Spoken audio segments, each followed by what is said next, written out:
السلام علیکم ورحمۃ اللہ وبرکاتہ۔ ناظرین، ایک سوال جو کہ ہر مسلمان کے دل میں ہے کہ خداوند عالم کے پاس جب جناب جبرائیل،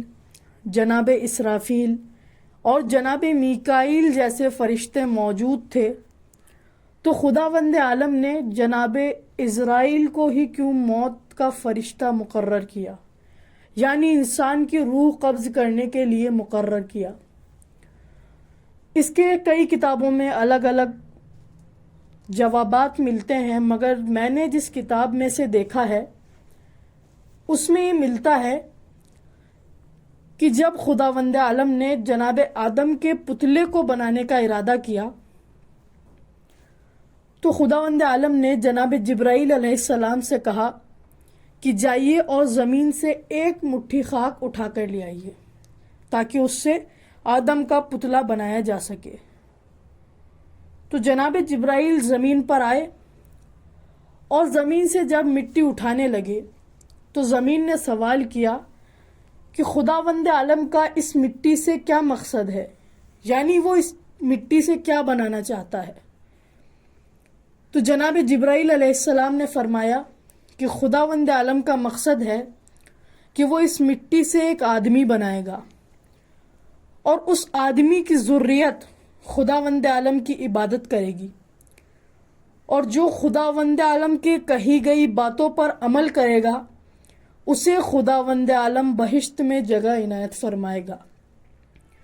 اور جو خداوند عالم کی نافرمانی کرے گا اسے خداوند عالم جہنم کے عذاب میں مبتلا کر دے گا۔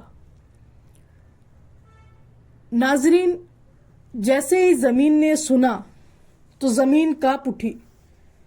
اس نے کہا کہ اگر خداوند عالم انسان کے پتلے پر عذاب نازل کرے گا تو اس کا مطلب مٹی پہ عذاب نازل ہوگا۔ مٹی نے یہ کہہ کر منع کر دیا کہ میں خداوند عالم کا عذاب نہیں جھیل پاؤں گی، اور وہ منتیں کرنے لگی کہ جس سے جناب جبرائیل علیہ السلام کو مٹی پر ترس آ گیا۔ ناظرین، خداوند عالم کے پاس جب جناب جبرائیل علیہ السلام پہنچے تو خداوند عالم نے کہا کہ لاؤ مٹی لاؤ۔ تو جبرائیل علیہ السلام نے فرمایا کہ جو مٹی میں لینے گیا تھا وہ مجھے تیری برتری اور بزرگی کی قسم دینے لگی، اس وجہ سے میں وہ مٹی نہ لا سکا اور مجھے اس مٹی پہ ترس آ گیا۔ تو خداوند عالم نے جناب اسرافیل اور جناب میکائیل کو یہ کہا کہ جاؤ اور زمین سے مٹی اٹھا کر لے آؤ۔ جناب میکائیل اور جناب اسرافیل کے ساتھ بھی یہی واقعہ پیش آیا۔ وہ زمین پر گئے اور جب مٹی اٹھانے لگے تو مٹی نے دوبارہ وہی فریاد کی کہ جو جناب جبرائیل علیہ السلام سے کی تھی۔ وہ لوگ بھی دوبارہ آسمان پر آ گئے اور خداوند عالم سے فرمایا کہ وہ ہمیں تیری بزرگی اور برتری کی قسم دینے لگی تھی، اس وجہ سے میں مٹی نہیں لا پایا۔ کچھ وقت بعد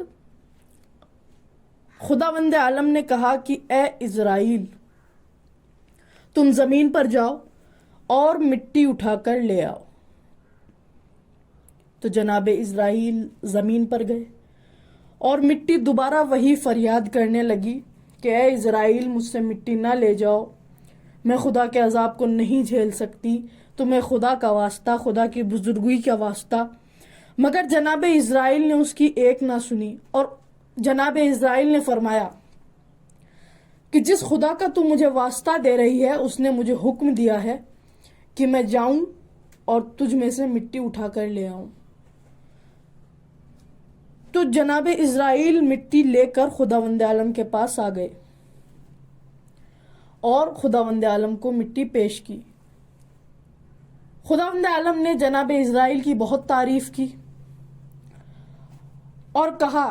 کہ اسرائیل، جب تم مٹی کو زمین سے الگ کرنے میں نہ گھبرائے اور نہ مٹی کو زمین سے الگ کرنے پر تم نے ترس کھایا،